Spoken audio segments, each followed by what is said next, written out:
जय श्री राम मित्रों, आप सभी का स्वागत है एक बार पुनः।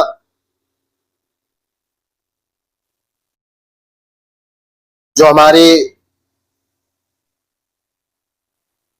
इस मिथ्याचार पर श्रृंखला चल रही है उसके एक नवीन वक्तव्य पर, पिछले वीडियो में हमने मलमूत्र त्याग की विधि पर चर्चा की थी। आज हम आगे बढ़ते हुए शौच विधि पर चर्चा करेंगे। तो इस विषय पर चर्चा करने से पूर्व आइए मंगलाचरण कर लेते हैं, इसके बाद आगे बढ़ेंगे।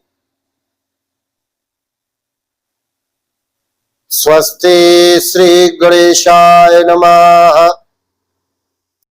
विघ्नेशं नौमि शुभ्रं सकल विविधं शंकरं लोकवन्यं।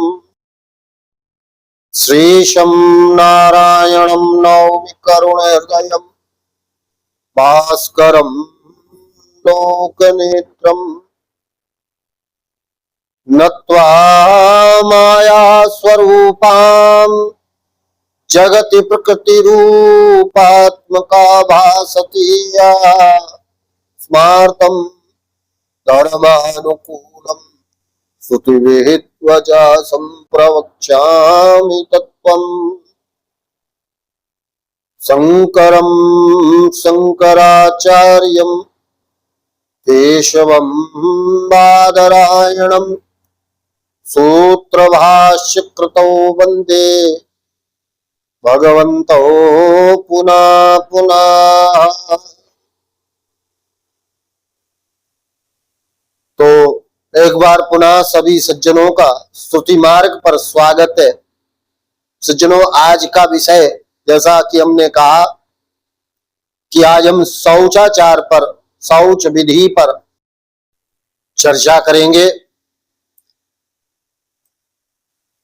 मित्रों, मलमूत्र के उत्सर्ग के पश्चात शरीर की शुद्धि के लिए शास्त्रों ने जिस विधि का निर्देश किया है उस विधि के पालन करने के पश्चात ही द्विज शुद्धि को प्राप्त होता है। और यह शौचाचार, यह शौच विधि प्रत्येक द्विज के लिए पालन करना अत्यंत अनिवार्य है, क्योंकि जो शौच विधि का पालन नहीं करता वह नित्य अपवित्र अवस्था में होता है। और जो अपवित्र अवस्था में धर्मादि कर्म, नित्य कर्मों का संपादन करता है तो वह किसी भी प्रकार से उसके नित्य नैमित्तिक कर्म सफल नहीं होते, अपितु उसका पतन ही हो जाता है। इसलिए प्रत्येक द्विज का कर्तव्य है कि वह विधि पूर्वक शौच विधि का पालन करे। तो शास्त्रों ने शरीर की शुद्धि के लिए सज्जनों मिट्टी और जल के उपयोग की जो विधि बतलाई है, अर्थात मिट्टी और जल के संयोग से शरीर के प्रक्षालन की जो विधि है वही शौच विधि है। और सत्य तो यह है कि यह केवल बाह्य स्वच्छता नहीं है, अपितु धर्माधिकार का मूल कारण माना जाता है। महर्षि याज्ञवल्क्य कहते हैं कि मलमूत्र उत्सर्ग के पश्चात मूत्रेंद्रिय को हाथ से पकड़े हुए उठकर और मिट्टी और जल के संयोग से पर्याप्त मात्रा में शौच करना चाहिए। याज्ञवल्क्य का मत है कि जिससे गंध और लेप का पूर्ण नाश हो जाए ऐसा शौच करना चाहिए, इतना शौच करना चाहिए। और यह कार्य आलस्य रहित होकर के करना चाहिए। सज्जनों, ब्रह्मांड पुराण में कहा गया है कि जल और मिट्टी को लेकर मौन रहकर दिन में उत्तर की ओर मुख करके, रात्रि में दक्षिण की ओर मुख करके शौच विधि संपन्न करनी चाहिए। और इस विषय में महर्षि शातातप कहते हैं कि मूत्र उत्सर्ग के पश्चात एक बार लिंग पर, 3 बार बाएं हाथ पर और दोनों हाथों पर 2-2 बार मिट्टी लगानी चाहिए। और पुरीष शौच में अर्थात मलोत्सर्ग के पश्चात यही संख्या 3 गुनी होनी चाहिए। अर्थात मूत्र शौच में 1 बार लिंग पर, 3 बार बाएं हाथ पर और दोनों हाथों पर 2-2 बार मिट्टी लगा करके जल से प्रक्षालन करना चाहिए। और मलोत्सर्ग के पश्चात यह संख्या 3 गुना हो जाती है। तो 3 बार मूत्र शौच में, 3 बार बाएं हाथ के लिए स्मृतिकार निर्देश करते हैं मित्रों। तो यहां पर मलोत्सर्ग के पश्चात बाएं हाथ को 9 बार मिट्टी से, मलद्वार को 3 बार मिट्टी से, बाएं हाथ को 9 बार मिट्टी से और दोनों हाथों को 6-6 बार मिट्टी लगा करके जल से धोना चाहिए। माधवी में भी कहा गया है, एकालिंगे गुदे त्रिष्ठते कत्र करे 10। अर्थात जो शुद्धि चाहता है वह 1 बार लिंग पर, 3 बार गुदा पर, 10 बार एक हाथ पर और 7 बार दोनों हाथ पर मिट्टी लगाए।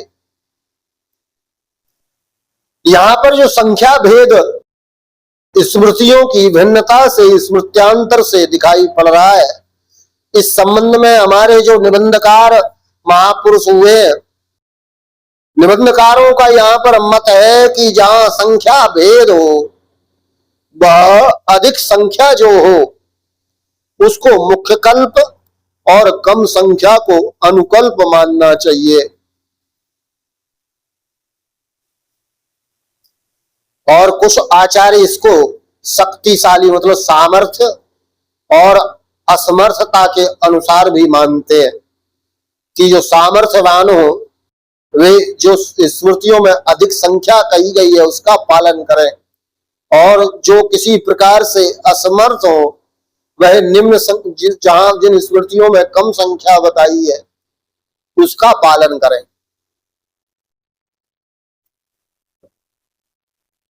यहां पर देवल स्मृति स्पष्ट करते हुए कहती है कि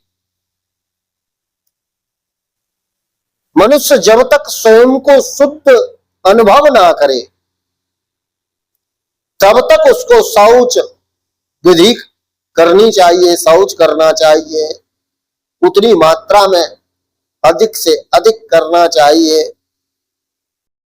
यहीं पर सज्जनों फिर मूत्रोत्सर्ग के लिए दक्ष स्मृति में कहा गया है कि 1 बार लिंग पर, 3 बार बाएं हाथ पर और दोनों हाथों पर 2 बार मिट्टी लगानी चाहिए। और मैथुन के पश्चात यही संख्या 2 गुनी कही गई है। अर्थात जो मूत्र त्याग में जो शौच है उसका 2 गुना शौच मैथुन के पश्चात करना चाहिए। बृहन्नारदी में कहा गया है कि दोनों पैरों पर पृथक पृथक 3 बार मिट्टी लगानी चाहिए। अस्वालयम कहते हैं कि लिंग शौचम पुरा कृत्वा गुद शौचम तथा परम, अर्थात पहले लिंग का और फिर गुदा का शौच करना चाहिए। महाराज मनु आश्रम भेद से संख्या भेद कहते हैं।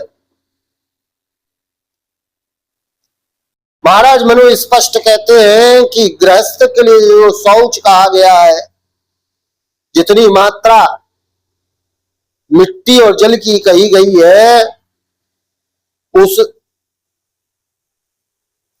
उसका ब्रह्मचारी को 2 गुना पालन करना चाहिए। अर्थात जितना गृहस्थ के लिए कहा गया उससे 2 गुना ब्रह्मचारी के लिए, उससे 3 गुना वानप्रस्थी के लिए और उससे 4 गुना सन्यासी के लिए शौच विधि का विधान महाराज मनु करते हैं।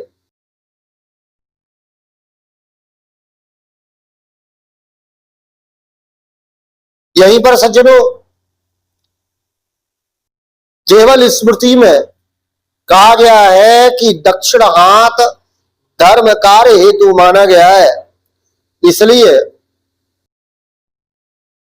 दक्षिण हाथ का उपयोग शौच में ना करे और बाएं हाथ का प्रयोग नाभि के ऊपर के अंगों के लिए ना करे, अर्थात बाएं हाथ से नाभि के ऊपर के अंगों का स्पर्श ना करे। यह देवल का मत है। ऋषि श्रृंग कहते हैं कि निरंतर जलधारा से शौच ना करे, बहती हुई जलधारा से शौच ना करे, बल्कि चुल्लू के द्वारा विधि पूर्वक हाथ से ही शुद्धि करनी चाहिए। आदित्य पुराण में कहा गया सज्जनों की स्त्री और शूद्र के लिए शौच की मात्रा आधी वहां पर कही गई है। रोगी व्यक्ति यथाशक्ति शौच करे, यह भी यहां कहा गया है, और समर्थ व्यक्ति विधि पूर्वक पूर्ण शौच का पालन करे, ऐसा हमारे स्मृतिकार कहते हैं।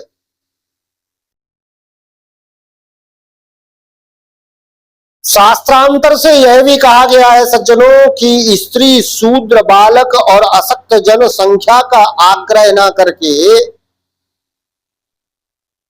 वे गंध और लेप का पूर्णता नाश हो जाए, इस प्रकार के से शौच करें। विवस्वान कहते कि जो विप्र देशांतर में कहीं पर हो, अर्थात अपने देश में ना हो, कहीं बाहर हो, वह शौच के बाद उस स्थान को भी धोए।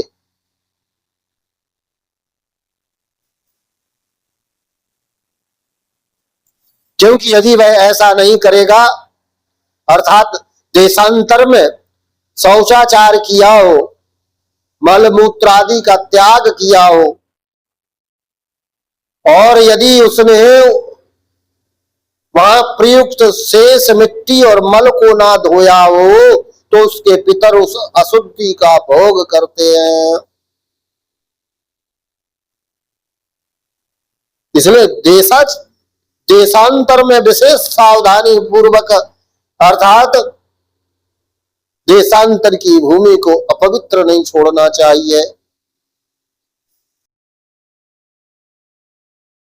इसके बाद स्मृतियों ने पाद प्रक्षालन का विधान किया है।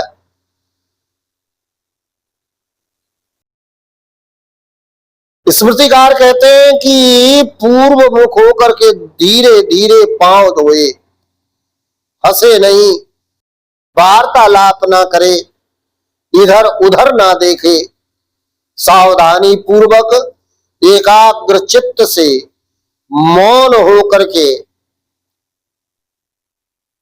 पांवों को धोए और घुटनों तक पांवों को धोए,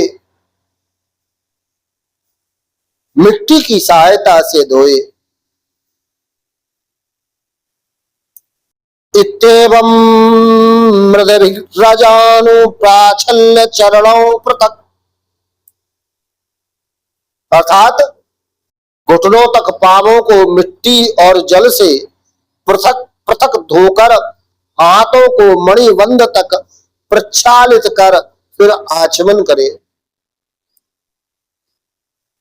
विधान पारिजात में कहा गया है कि हाथों को कहुनी तक मिट्टी और जल से धोना चाहिए।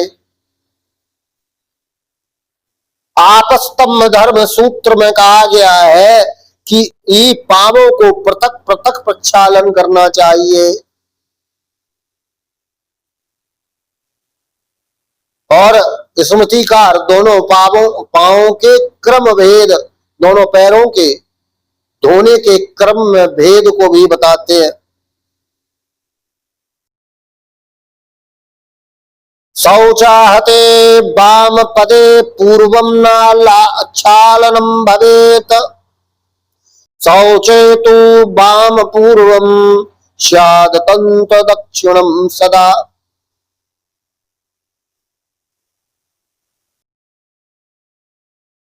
और अश्वालयन भी कहते हैं कि शौचे दक्षिण पादम तो पाश्चात सभ्यम करायुमो, शौचम विना सदान्यत्र सभ्यम प्राचल्य दक्षिणाम। अर्थात शौच के समय पहले दक्षिण और फिर बायां पांव धोना चाहिए, अन्य अवसरों पर बायां और फिर दायां धोना चाहिए। स्पष्ट कर दिया गया है यहाँ कि शौच के समय पहले दक्षिण वाला दाहिना पैर पहले धोए, फिर बायां पैर धोए, और शौचांतर में अर्थात अन्य समय जब पैर धो रहे हो तो पहले बायां और फिर दायां धोए।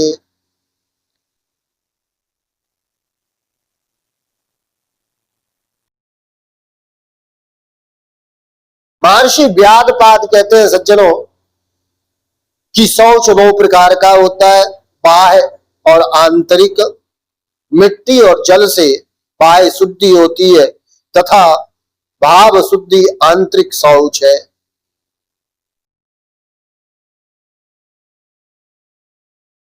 क्योंकि यदि आंतरिक शुद्धि ना हो तो कोई व्यक्ति पर्वत के समान मिट्टी और संपूर्ण गंगा जल से भी जीवन भर शौच करे तो भी उसे शुद्ध नहीं माना जाता। इसलिए आभ्यंतर शुचिता, आभ्यंतर शौच भी अति अनिवार्य है।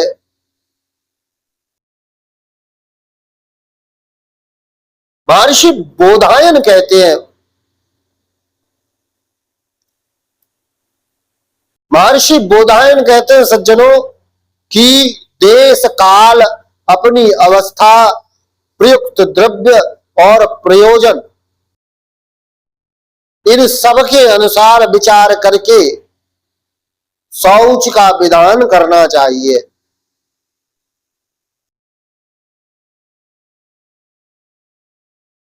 धर्मशास्त्र शौच का महत्व बताते हुए कहते हैं सज्जनों कि द्विजों का जो मूल है, द्विजत्व का जो मूल है वह शौच है। शौचे यत्ना सदा कार्या, शौच मूल्यो द्विज स्मृता, शौचाचार विहीनस्य समस्ता निष्फला क्रिया। तो द्विजत्व का मूल शौच है। जो शौचाचार से रहित है उसका कोई भी धार्मिक कर्म, धार्मिक क्रिया सफल नहीं होती, उसकी प्रत्येक क्रिया निष्फल हो जाती है। और यदि विधि पूर्वक शौच ना किया जाए तो स्मृति रत्नावली ने यहां प्रायश्चित कहा है कि 800 गायत्री जप और 3 प्राणायाम करना चाहिए। आगे मित्रों गंडूस विधान पर भी थोड़ी चर्चा कर लेते हैं। हमारे स्मृतिकारों ने कहा है कि पुरीस त्याग के बाद 12 गंडूस, मूत्र त्याग के बाद 4, भोजन के बाद 16 और अल्प भोजन के बाद 8 गंडूस करने चाहिए। गंडूस मतलब कुल्ला, समझ रहे हैं ना बात। साथ भी यह सावधानी रखनी चाहिए कि सामने हमारे देवता होते हैं, हमारे दक्षिण में पितर होते हैं और पीछे ऋषि स्थित माने जाते हैं। इसलिए हमेशा गंडूस बाईं ओर ही करना चाहिए, अर्थात जो मुख में जल लिया, कुल्ला किए और कुल्ला करने के बाद जल को उगला जाएगा, वह जल कुल्ला करके मुख से जो जल छोड़ा जाए वह बाईं ओर ही छोड़ा जाए।